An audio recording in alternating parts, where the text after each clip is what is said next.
podemos estudiar su palabra sin ningún contratiempo, sin ningún impedimento, ¿verdad? Qué precioso. Y ya este es el penúltimo mensaje, hermanos. Con la ayuda de Dios, si lo permite, en 8 días estaremos terminando esta serie del libro de los Hechos, Hechos de los Apóstoles. De manera que hoy vemos el mensaje número 45.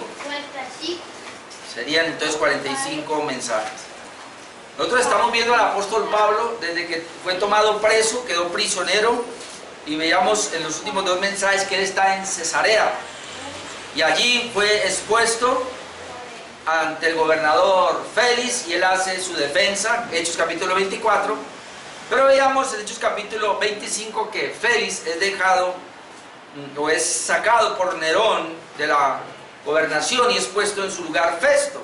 Así que en el capítulo 25 y el capítulo 26 vemos como a Pablo ahora expone también su defensa ante Festo, pero también veíamos ante el rey Agripa, es decir, el rey de los Herodes. Se cree que es el último de los reyes de la dinastía herodiana, y él se quedó allí. Este viene siendo como el bisnieto, si no estoy mal, de Herodes el Grande. Cuando nació Jesús, hubo un Agripa primero que murió, hijo de Herodes, pero él murió comido por gusanos en Hechos capítulo 12, y entonces este viene siendo el hijo de él, Agripa número 2. Veamos 8 días el capítulo 25 y 26, cómo Pablo elige el tribunal romano y no al tribunal judío. Cuando le dice Festo, ¿quiere que vaya a Jerusalén y ser juzgado por él? Dijo, no. Yo no le debo nada, entonces yo estoy bajo yo soy ciudadano romano, estoy bajo un juicio romano, así que prefiero apelar a César. Y por eso, es decir, cuando dijimos que cuando él apela a César, es decir, estoy bajo el gobierno romano, así que yo prefiero ir y enfrentar más bien a César allá en Roma. De hecho, Dios ya le había hablado de que era necesario que él fuera a Roma, así que también vemos que por ahí se están dando las cosas. Número 2, veamos cómo el gobernador Festo expone la causa de Pablo ante el rey Agripa, y en tercer lugar Pablo nuevamente hace su defensa relatando su testimonio, que decíamos que podemos tomar un ejemplo de ese testimonio para nosotros en 3 etapas: una vida pasada, una vida cuando hubo la conversión y una vida después. Entonces estamos en esa vida después.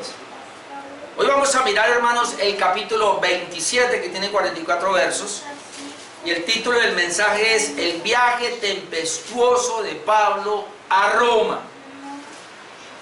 Quiero decir, hermanos, que yo escuchaba a muchos predicadores hablar de esto, pero no hablar del viaje en sí, sino de las tormentas en la vida. De una vez se lee el pasaje y de una vez se va buscando. De hecho, estaba escuchando a un pastor por allí que venía exponiendo bien, pero cuando llegó aquí también inclusive leí otro título, cómo sacarte de la tempestad, o cómo salir de la tempestad. No, hermano, vamos a leer la Biblia, vamos a mirar qué es lo que pasa realmente, qué fue lo que le pasó al apóstol Pablo. Obviamente habrá algunas aplicaciones para nosotros, pero nosotros queremos ver qué fue lo que le pasó al apóstol Pablo acá. Así que hoy voy a hablar de 3 cosas. Número 1, el comienzo de este viaje tempestuoso. Número 2, la tormenta les hizo perder la esperanza de salvarse. Y número 3, el naufragio de Pablo y sus compañeros de viaje.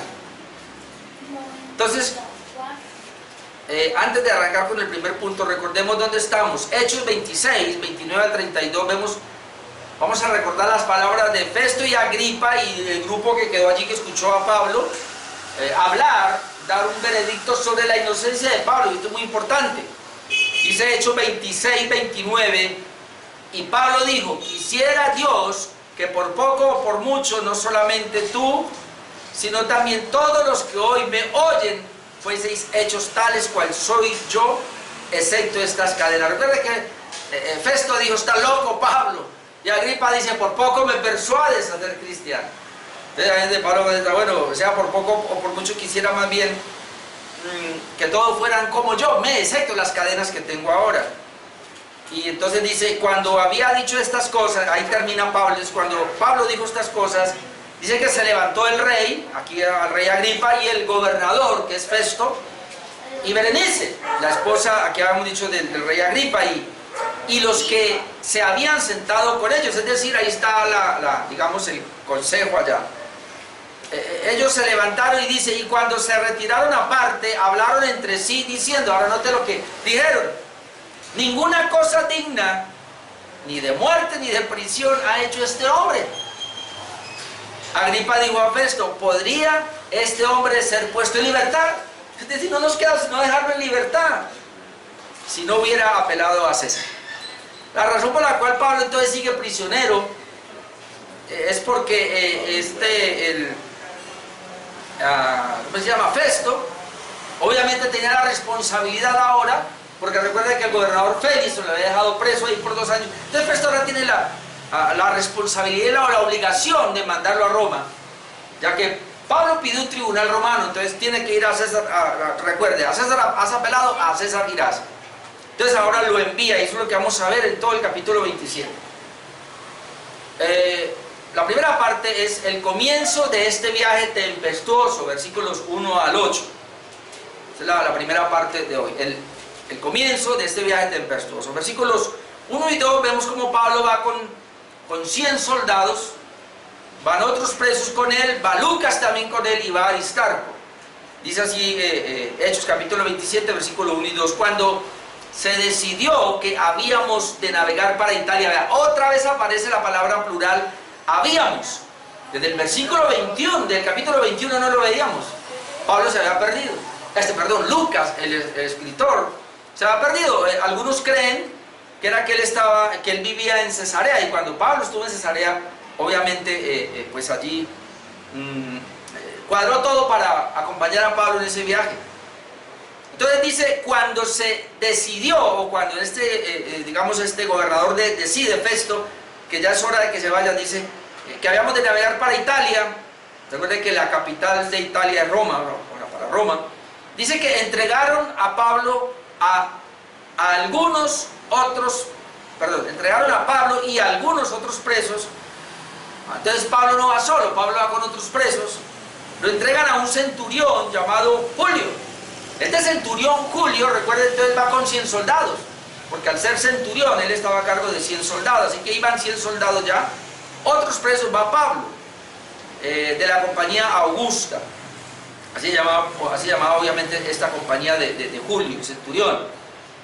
Y embarcándonos otra vez, ahí está Lucas, yo estoy con ellos, en una nave Adramitena que iba a tocar los puertos de Asia, zarpamos. Ahora note acá, estando con nosotros Aristarco, macedonio de Tesalónica. Entonces, recuerden que habíamos visto que Pablo estaba custodiado, pero a él se le permitía que llegaran los amigos. Entonces se cree que este Aristarco, algunos dicen inclusive cuando Pablo muere, la manera como muere, que Aristarco murió con él, no sabemos. Pero aquí vemos por lo menos que van 2 de sus amigos, van otros presos, pero van 2 de sus amigos muy íntimos, que son Lucas y que es Aristarco. Algunos dicen aquí que Lucas y Aristarco se hicieron pasar como siervos de Pablo, es decir, Pablo es un personaje y estos 2 son siervos, que era la manera pues para poder acompañarlo, porque se les permitía, en este caso los siervos, acompañar a su amo, a su jefe. Y algunos creen así, mas no sabemos exactamente, pero se cree que Lucas y Aristarco se hicieron pasar como siervos de Pablo.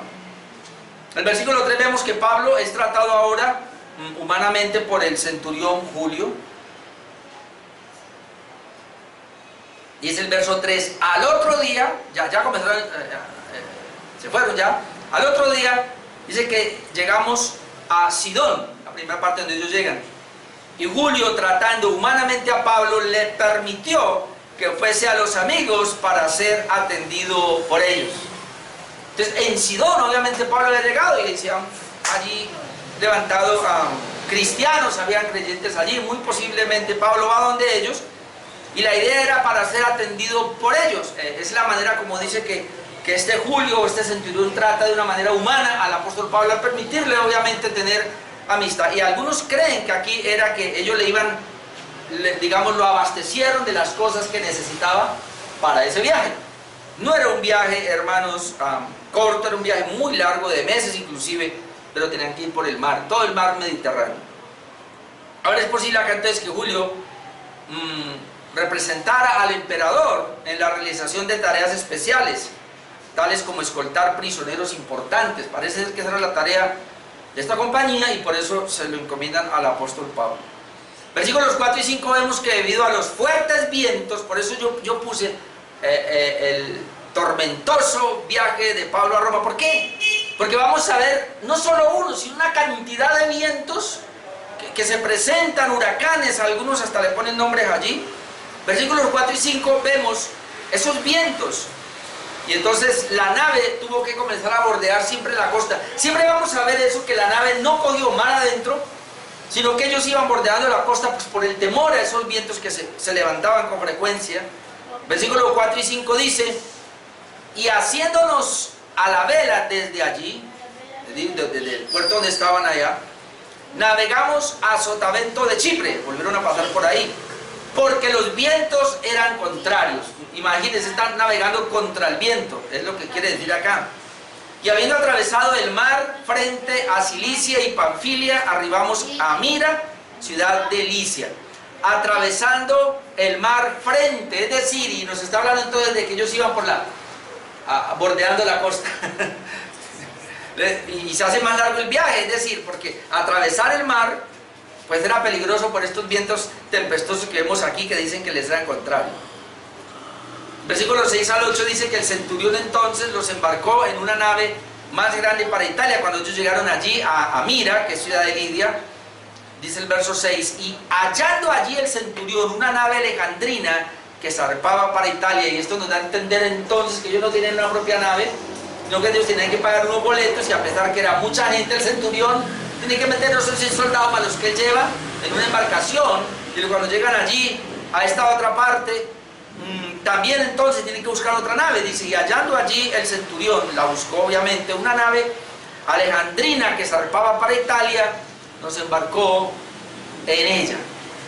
Más adelante vamos a ver que eran, a ver si me acuerdo el número, 276 personas van. Entonces no era una nave pequeña. Yo una vez me monté en una embarcación en Buenaventura para, bueno, dos o tres veces, no recuerdo, y hice el viaje así. Hubo una más corta, pero hubo dos veces hice una larga a Satinga, 14 horas. Y yo no recuerdo que iba más de 70 personas, íbamos en esa embarcación. Así que meter 276 personas en una embarcación. Y no solamente eso, porque esta embarcación vamos a ver que ella era ni siquiera era de pasajeros, sino que era, en este caso ella transportaba trigo. Así que meter esa era grande la nave. Dice que nos embarcó en ella y navegando muchos días, despacio. No iban rápido otra vez, ¿por qué? No sé si era que era ese tiempo de tormentas, pero por los vientos tempestuosos, iban despacio. Y llegando a duras penas frente a Nido, porque nos impedía el viento. Claro, muy difícil esa navegación. Dice que navegamos a Sotavento de Creta, frente a Salmón, y costeándola con dificultad, otra vez yendo por la costa, con mucha dificultad, llegamos a un lugar que llamaban Buenos Puertos, cerca del cual estaba la ciudad de Lasea.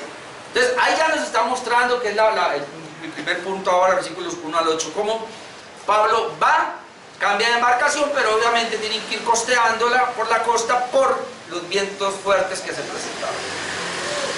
Punto número 2, ahora sí vamos a ver la tormenta, cómo la tormenta les hizo perder la esperanza de salvarse. Versículo 9 al 26. Versículo 9 al 12 vemos que Pablo les amonesta de los peligros de partir. Pues él ya lo había vivido, ya lo había experimentado. Pablo navegó muchas veces en estos viajes misioneros que hizo, y tuvo muchas tormentas, como lo vamos a ver ahora, y muchos peligros. Así que vamos a ver cómo él les advierte, porque si el mar está de esa manera, está embravecido, hay muchos vientos, Pablo les aconseja que se queden otro tiempo, pero no le hacen caso. Miren lo que dice el versículo 9 al 12. Y habiendo pasado mucho tiempo, es decir, se quedaron mucho tiempo allí, en este lugar donde ellos llegaron, a la ciudad de Lasea, ¿sí? A un lugar que se llamaba Buenos Puertos, se quedaron allí mucho tiempo, pasando allí mucho tiempo y siendo ya peligrosa la navegación, por haber pasado ya el ayuno, ayuno aquí se conoce como el día de la expiación, entonces ya haber pasado el día de la expiación, entonces dice que Pablo les amonestaba. Ahora mire lo que Pablo les dice a todos los que van ahí en esa embarcación, sobre todo a los dirigentes, diciéndoles: varones, veo que la navegación va a ser con perjuicio y mucha pérdida. Yo veo eso. Es decir, él ya sospechaba por la experiencia que tenía, y no solo del cargamento, es decir, era una embarcación que llevaba mucho cargamento, y de la nave, sino también de nuestras personas. Es decir, aquí hay peligro. Si nos vamos, así como está la situación, hay peligro de que se pierda todo el cargamento, de que se pierda la misma nave y que nos perdamos nosotros. Yo veo ese peligro. Eso les amonestó Pablo. Versículo 11 dice: pero el centurión, parece que él era el que estaba, pues como él estaba pagando, el centurión daba más crédito al piloto y al patrón. Parece ser que él fue y habló con el piloto que piloteaba la nave y el patrón o el dueño de la nave. Dice, dio más crédito a ellos que a lo que Pablo decía, es decir, no le hicieron caso a Pablo. Y siendo incómodo el puerto para invernar, parece ser que, y habla que está en tiempo de invierno, dice que la mayoría acordó zarpar también de allí. Parece que le preguntaron a la multitud y todos dijeron: no, vámonos, igual aquí está lloviendo, es peligroso acá, pues arranquemos de todas maneras. No le hicieron cuidado, no le prestaron atención a Pablo.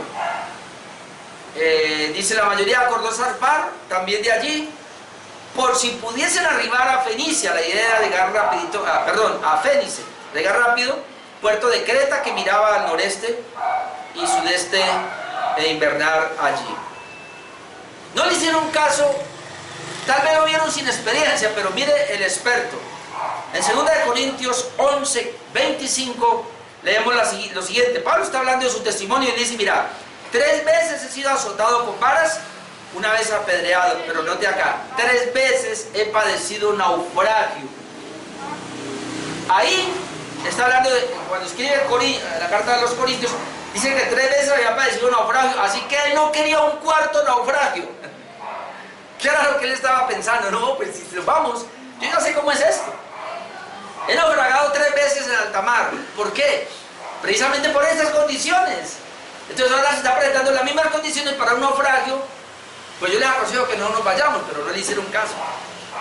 Dice Pablo que 3 veces había padecido un naufragio. Dice, una noche y un día he estado como náufrago en alta mar. No, tú y yo no sabemos eso. ¿Qué será, hermanos?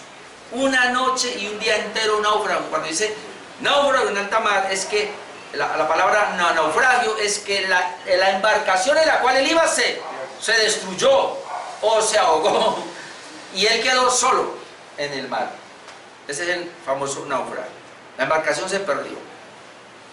Versículos 13 al 15 vemos que ellos debieron enfrentar entonces la tormenta, pues por no oír a Pablo. A veces es bueno tener, hermanos, un consejero, o a veces es bueno escuchar a un consejero, a una persona que sabe, y no tomar decisiones así tan apresuradas como estos hombres.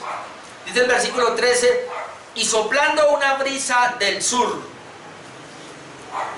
pareciéndoles que ya tenían lo que deseaban, es decir, vamos a pasar, dice que ellos levaron anclas e iban costeando Creta, otra vez costeando. Esta palabra costeando es que van cerquita.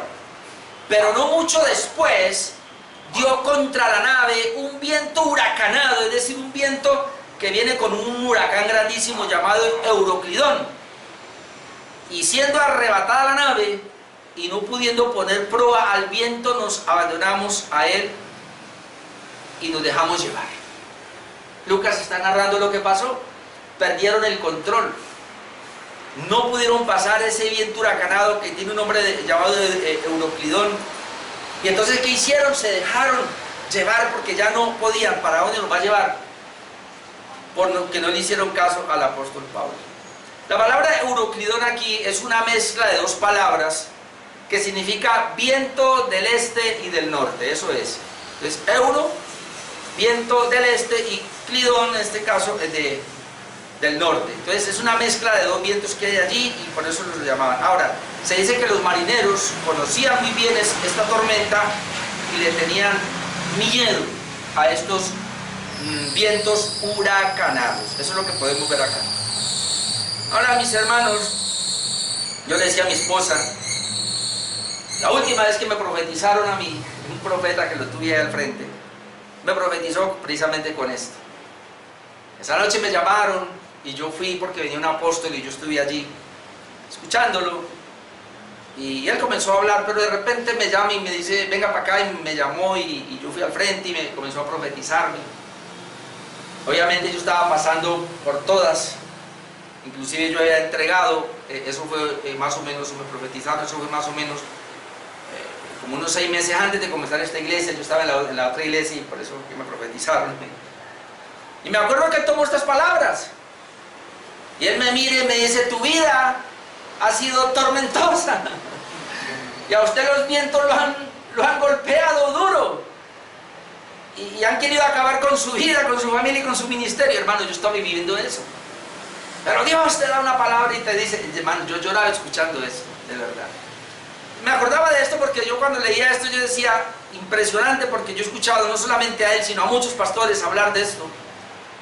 Inclusive le ponen títulos ahí como el viento Euroclidón o como dice aquí, ¿cómo?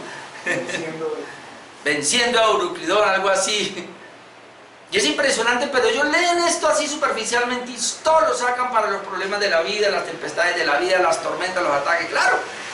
Y comienza a profetizar y le dicen a uno que Dios le está hablando que lo va a sacar de todo esto. Bueno, es impresionante, pero hermano, cuando uno lee aquí, uno no tiene por qué llegar a hacer eso. Estamos leyendo la historia, fue una historia.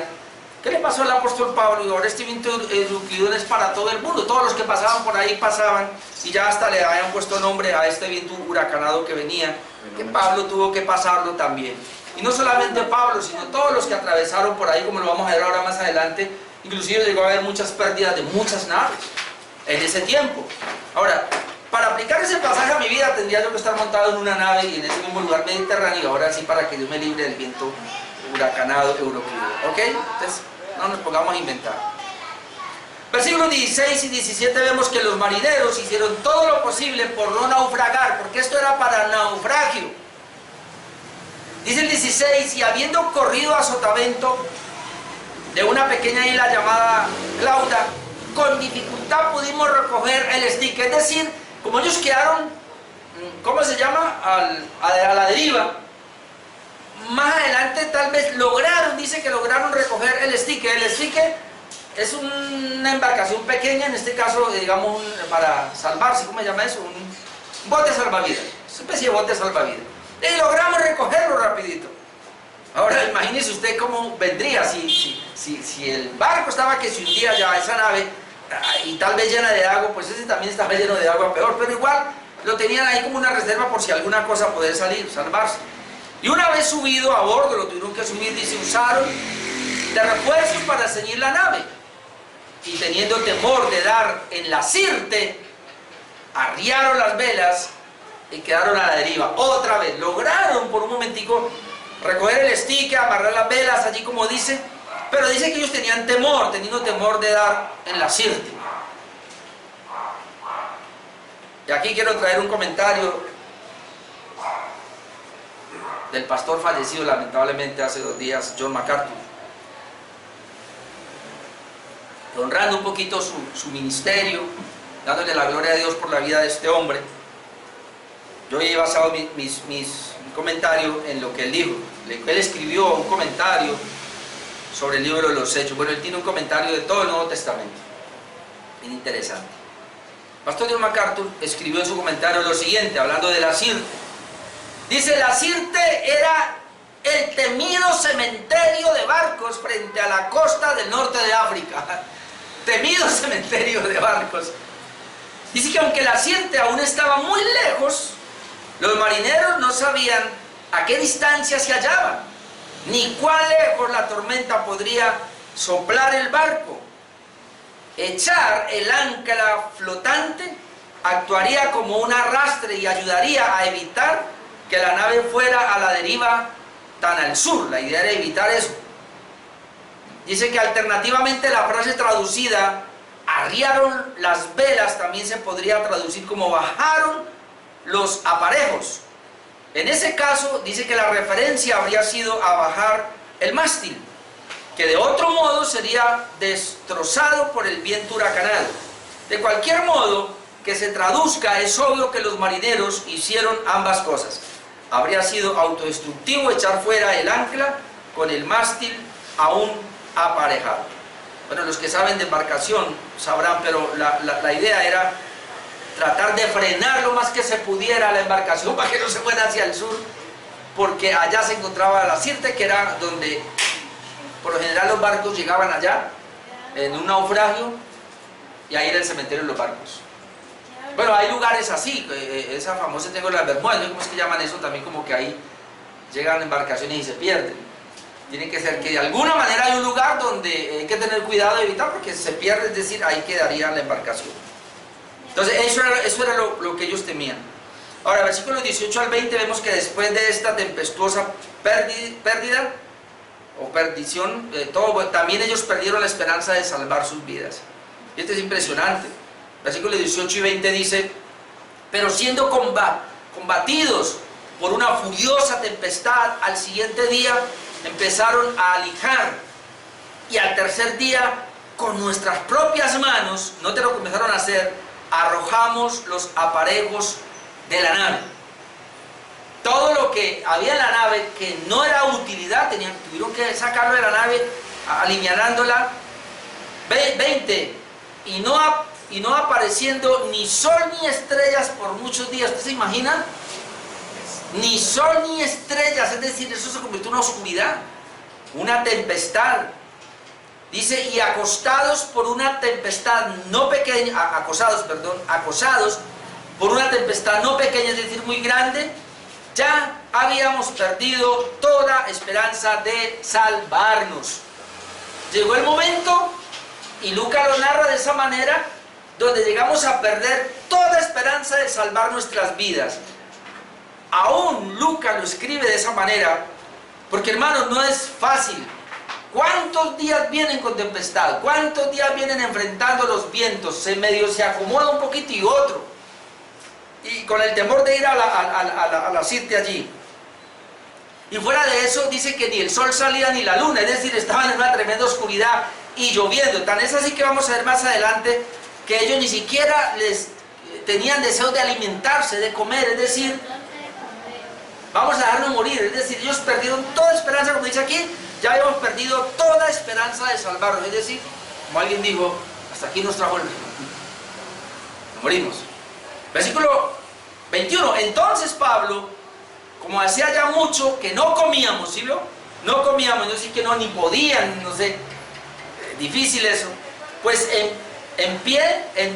puesto en pie en medio de ellos, dijo, claro, no nos gusta esto, pero dijo, habría sido por cierto conveniente, oh varones, haberme oído y no zarpar de Creta tan solo para recibir este perjuicio y pérdida. Bueno, tuvieron que escucharlo ahora, tenía razón Pablito, ¿no? Siempre que nos pasa algo así nos advierten, nos dicen, y cuando nos pasa, tenía razón. Pero ¿por qué tenemos que experimentar la situación si alguien nos está advirtiendo? No me meta por ahí que es peligroso. Eso fue para él, ¡pum! Peligro. Lo hubiera hecho, ¿no?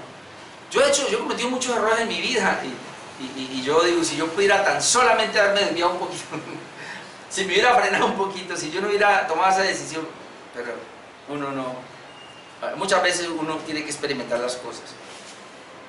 Versículo 22 al 26 vemos que después de amonestarles, ahora Pablo les anima, que Dios les habló, que ninguno de ellos se perdería, solo pérdida de la nave. Y esto es bien interesante porque ahí vemos que Pablo está seguro, pero ahora Dios se le aparece a Pablo por medio de un ángel para darle mayor seguridad en medio de esa situación tan crítica, tan difícil. Es decir, hermanos, tú y yo no hemos pasado por esto, nadie creo que lo ha pasado. Dice el verso 22, pero ahora os exhorto, es decir, Pablo le dice, mira, esto nos pasó por no irme, pero bueno, ya pasó, entonces ahora les exhorto a tener buen ánimo, levanten el ánimo, caramba, pues no habrá ninguna pérdida de vida entre vosotros. Qué promesa, no habrá, es decir, tranquilos que nadie se va a morir, porque ese era el miedo que tenían, sino solamente de la nave, es decir, vamos a naufragar. La nave se va a perder, pero ninguno de nosotros. ¿Cuál es la razón que él da? Verso 23, porque esta noche sea que Pablo comenzó a orar esa noche, estaba orando, y esta noche ha estado conmigo el ángel del Dios de quien soy y a quien sirvo. Tuve el ángel del Dios de quien soy, es decir, yo soy de Dios y yo lo sirvo a Él. Y Él envió su ángel y ha habido un ángel conmigo y Él me ha dicho: Pablo, no temas, es necesario que comparezca ante César. Otra vez la promesa, es necesario que vaya a César. Así que si le dice que es necesario que vaya a César, tranquilo, usted no va a morir. Pero luego dice: y he aquí, Dios te ha concedido todos los que navegan contigo. Pablo, tengo que salvarte, le diría Dios por medio del ángel, porque tienes que comparecer ante César. Pero tú vas con unas personas, 276 personas. Dios te ha concedido a todos los que navegan contigo, es decir, ninguno va a morir. Por tanto, Pablo estaba hablando: oh varones, tened buen ánimo, porque yo confío en Dios, que será así como se me ha dicho. Con todo, es necesario que demos en alguna isla. Sí, Dios prometió salvarnos, pero tenemos que actuar, tenemos que ver si hay una isla rápida y apenas la veamos, churundún. Tenemos que reposar, tenemos que ir a descansar. Esto es interesante, hermanos. Por lo menos hay un versículo aquí que siempre me ha llamado la atención, y sí que usted también. Pero muchos han sido bendecidos o hemos sido bendecidos por el cuidado de Dios a los suyos. Y no voy a usar esto como para que usted diga: es que qué bueno estar cerca de un pastor, o qué bueno estar cerca de un hombre de Dios. No, qué bueno estar cerca de un creyente. Y hay una bendición, hermano, del hecho de ser creyentes. Estos fueron benditos porque Pablo estaba ahí. Pero mire, por lo menos un pasaje, hay muchos pasajes, pero uno nomás, por lo menos Génesis 39, 5, veamos a José. La Biblia dice de esta manera, Génesis 39, 5: y aconteció que desde cuando le dio el encargo, es decir, de Potifar le dio el encargo a José de toda su casa y de todo lo que tenía, Jehová bendijo la casa del egipcio a causa de José. Y la bendición de Jehová estaba sobre todo lo que tenía, así en casa como en el campo. Porque este egipcio, que era un pagano, fue bendecido materialmente, económicamente, su casa, sus negocios, todo. Dice a causa de José, que estaba con él. Así que siempre que haya un hijo de Dios en algún lugar, hermanos, los que están alrededor van a ser bendecidos. Y lo estoy tomando, aunque es solamente un ejemplo, hay muchos, pero lo estoy tomando por el caso de Pablo. Dios le ha concedido a Pablo: ninguno va a morir.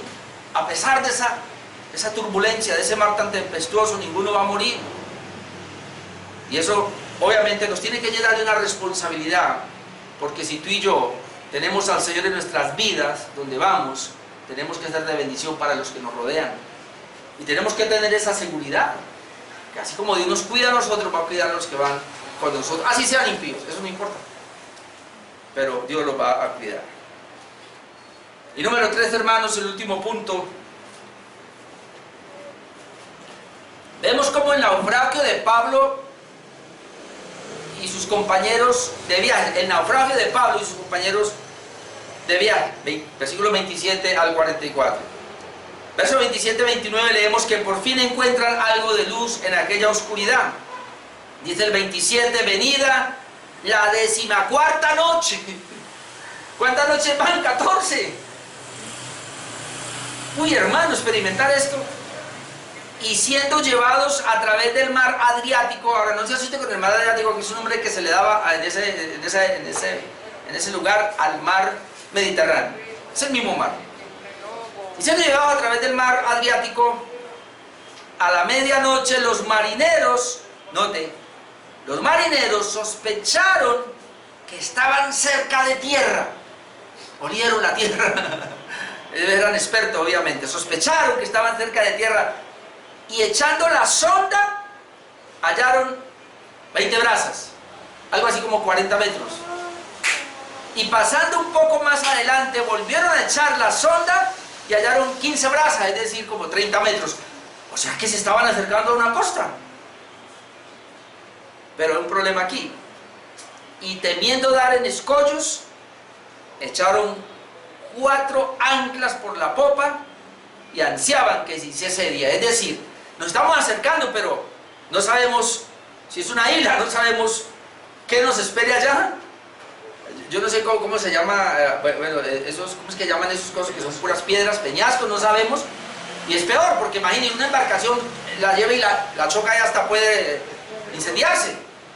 Entonces por eso soltaron las amarras y las tiraron y dijeron, aquí se frena. Lo vamos a frenar ahí a 30 metros de distancia más o menos, lo vamos a frenar y esperemos que amanezca hasta que se haga de día. Bueno, fue una buena estrategia. Verso 30 a 34 vemos que aún así, tal vez por el desespero, los marineros procuraron huir. No creo tanto que quieran huir por ser presos, no, por salvarse de la prisión, no, sino más bien porque, como lo vamos a ver aquí, ellos ya tenían mucho miedo, mucho temor. Dice el verso 30, entonces los marineros procuraron huir de la nave, es decir, tiran las anclas para, pero entonces ahora procuran huir de la nave y echando el esquife al mar, el esquife al mar, ya dijimos que ellos la habían subido, ¿no? Ahora les estaban a el bote salvavidas, lo tiraron al mar. Dice que aparentaban como que querían alargar las anclas de proa, pero ellos iban a ir a volar. Pero Pablo dijo al centurión y a los soldados, si estos no permanecen en la nave, vosotros no podéis salvaros. Ahora esto es bien interesante porque el Señor le dice a Pablo, Pablo, yo te concedo a todos, pero tenían que quedarse en la nave. La nave era la seguridad, a pesar de la situación. Si alguien se tira, pues se va a morir, no va a alcanzar a llegar. Entonces por eso Pablo dice, bueno, sí es cierto que Dios nos va a salvar, pero tienen que quedarse en la nave. Por eso entonces Pablo tuvo que hablar con el centurión y los soldados para que estuvieran pendientes. Verso 32, entonces los soldados, ¿qué hicieron? Cortaron las amarras del esquife. Las amarras eran para que se quedara quieto, para que el barco no se moviera, pero como se iban a tirar, y las cortaron, ahora quedó a la deriva. Otra vez a la deriva el barco. Y lo dejaron perderse. ¿Qué vamos a hacer? Cuando comenzó a amanecer, Pablo exhortaba a todos que comiesen diciendo, este es el 14º día que veláis y permanecéis en ayunas sin comer nada. Por tanto ruego que comáis por vuestra salud, pues ni aun un cabello de la cabeza de ninguno de vosotros perecerá. Otra vez, podríamos pensar, ¿por qué se querían ir estos marineros? Pues hombre, porque ellos querían de alguna manera salvar sus vidas. Y dijeron, aquí prácticamente no nos hemos muerto de milagro. Pablo nos ha hecho una promesa, nos ha dicho que nos vamos a morir, pero igual, ¿será que le confiamos la vida o no? No querían comer, pero no sé si que no tenían tiempo o por la situación, la preocupación, la ansiedad.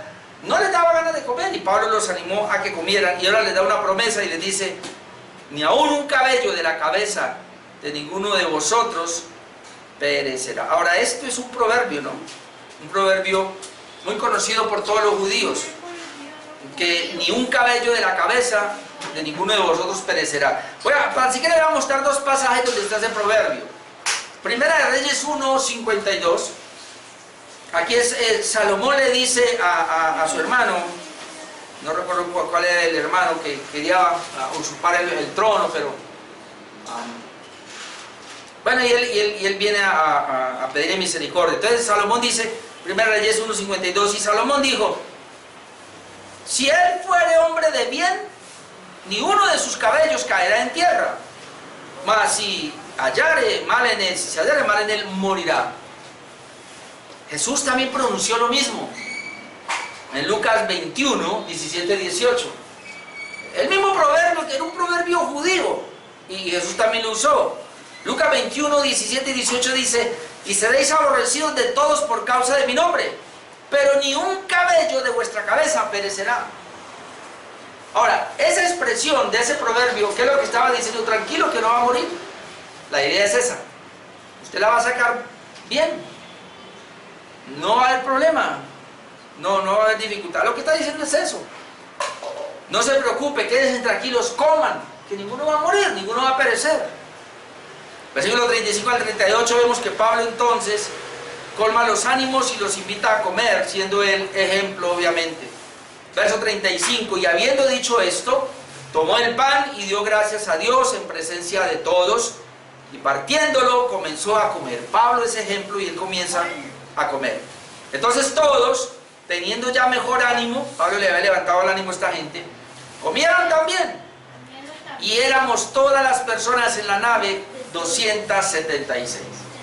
¿Vio? 276 personas, y ya satisfechos, aligeraron la nave echando el trigo al mar.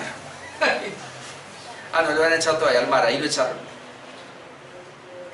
Verso 39 al 41 vemos que aún así no pudieron llegar a la isla y la nave se echó a perder. A pesar de la calma y todo eso, y echando el trigo y todo, la nave se perdió de todas maneras. Verso 39.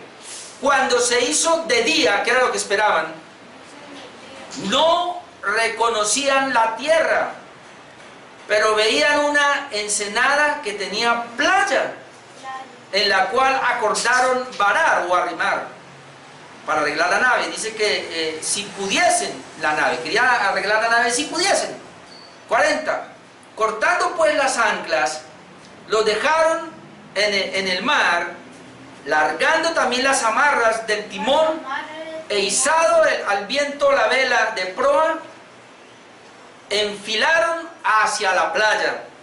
Pero, dando en un lugar de 2 aguas, hicieron encallar la nave, y la proa hinchada quedó inmóvil, metida allá, quedó inmóvil, y la popa se abrió con la violencia del mar, se partió la nave.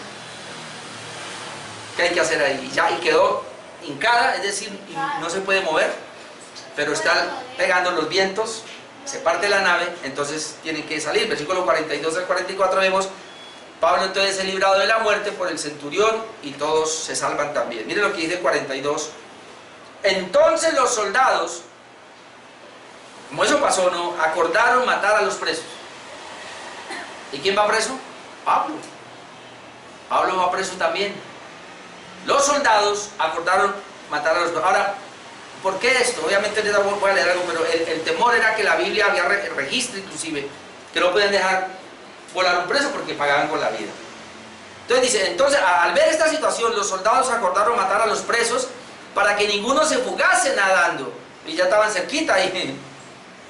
Pero el centurión, queriendo salvar a Pablo, la gracia que Dios puso ahora en el centurión, queriendo salvar a Pablo, les impidió este intento y mandó que los que pudiesen nadar se echasen los primeros y saliesen a tierra, y los demás parte en tablas, parte en cosas de la nave, y así aconteció que todos se salvaron saliendo a tierra.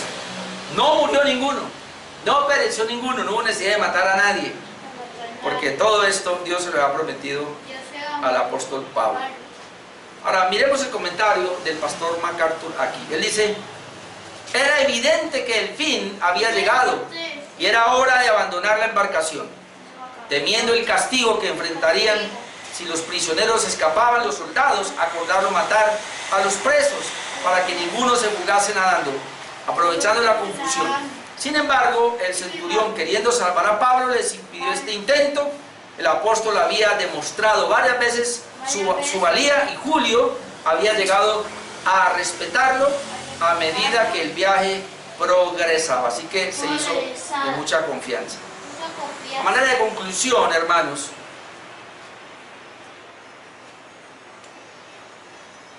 y otra vez, tomando al pastor John MacArthur, él nos dice, en este episodio nos dejó 7 principios que podemos aprender. Lo voy a leer nomás. Primero, hablando obviamente de un líder acá, como Pablo, tomando a Pablo como líder, y obviamente para todos los que tenemos de alguna manera algún liderazgo. Él dice, un líder debe ser confiable. Pablo convenció al centurión de dicha confianza. 2, un líder debe tomar la iniciativa. Pablo dio su consejo de no embarcar. Número 3, un líder debe emplear buen juicio. Pablo quería evitar el naufragio. Número 4, un líder debe hablar con autoridad. Pablo con valentía habló del respaldo de Dios. Número 5, un líder debe fortalecer a otros. Pablo varias veces fortaleció a los demás con sus palabras. Número 6, un líder no debe transgredir sus absolutos. En este caso todos se salvarían porque era la voluntad de Dios, pero debían permanecer en el barco. Dios le dijo a Pablo, se los entrego a todos, pero también le dijo la manera. Y es así, hermano, Dios nos da la palabra, pero también nos da responsabilidad o los medios para que se lleve a cabo. Y número 7, un líder debe guiar con el ejemplo. Pablo dio ejemplo a los demás permaneciendo tranquilo y confiando en medio de la tormenta. ¿Podemos nosotros, hermanos, como Pablo, confiar en Dios a pesar de la tormenta, a pesar de la dificultad? Y ahí sí pudiéramos decir cuál situación que estemos atravesando. Creo que es muy importante que aprendamos del apóstol Pablo. ¿Qué vimos hoy, hermanos? El viaje tempestuoso de Pablo a Roma, capítulo 27. Vimos el comienzo de este viaje tempestuoso, es decir, desde que comenzó hubo vientos, tempestades, varias veces. Número 2, la tormenta les hizo perder la esperanza de salvarse. ¿Por qué se salvan? Porque Dios tuvo que dar una promesa allí, una palabra. Y hermano, en las dificultades más terribles que tengamos nosotros, la palabra de Dios es nuestra confianza, es nuestro consuelo, será siempre nuestra esperanza para permanecer. Y número 3, el naufragio de Pablo y sus compañeros de viaje. Ellos naufragaron, lo perdieron todo, pero Dios les ha salvado la vida. Y creo que así como ellos llegaron allá sin nave, sin nada, el trigo, es decir, sin nada, es lo que Dios espera de nosotros, hermano, que a pesar de que lo perdamos todo y lleguemos sin nada, eso que importa, lo que importa es que nuestras vidas sean salvas. Amén. Y Él es el único que nos puede salvar. Amén. Por eso seguimos confiando en nuestro Señor Jesucristo. Vamos a orar, hermano, dejemos ahí en esta noche.